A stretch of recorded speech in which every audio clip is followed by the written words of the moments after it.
Okay, we want to finish up our notes on adding, subtracting, and multiplying by a scalar with our matrices.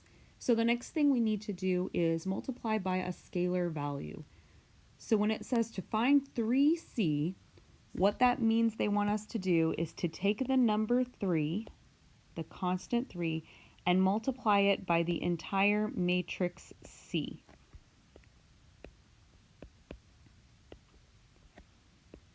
To do this, I take the 3 and I multiply it by every entry. So I am going to take 3 times 1, 3 times 2, 3 times 0, 3 times 1, 3 times 3, and 3 times -1.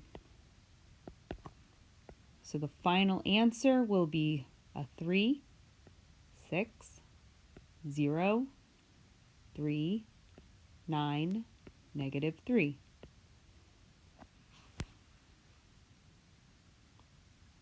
Okay, to find the transpose of a matrix, that's the superscript capital T on a matrix, what we want to do is we want to reverse all of the rows and the columns.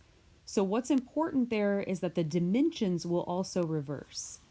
C started out being a 1, 2, 3 rows by 1, 2 columns. So it started off as a 3 by 2 matrix. Our new matrix, C transpose, then must be a 2 by 3 because all of the rows and the columns are going to switch.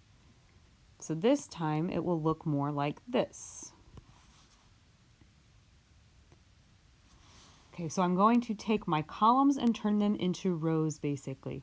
So it's important to notice that this would be column 1. That's going to become my new row 1. So my first column becomes my first row. My new row is 1 going across 2 and 0 because instead of going vertically, that now goes horizontally. And then my second column is going to now become my second row. So my second row will be 1, 3, -1. And I know that may seem very simple, but actually it gets missed a lot.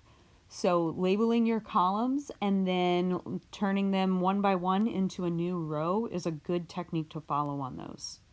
I even recommend the color coding if you have the utensils, if you have colored pencils or pens available. It really helps to keep things organized.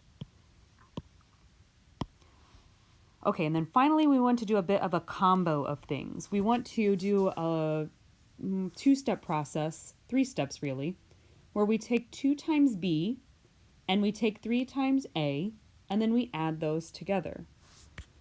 So let's see. 2 times matrix B will look like this. I actually write 2 times and then write your entire matrix B out. And then we are going to add to that 3 times matrix A.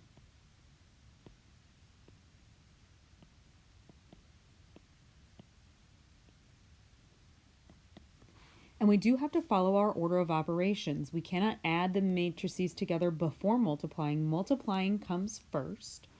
So first, I'm going to take 2 times matrix B. So I'm going to multiply all of those entries by 2. I'll get -2 going down the column, 6, and then last entry in the column will be 4.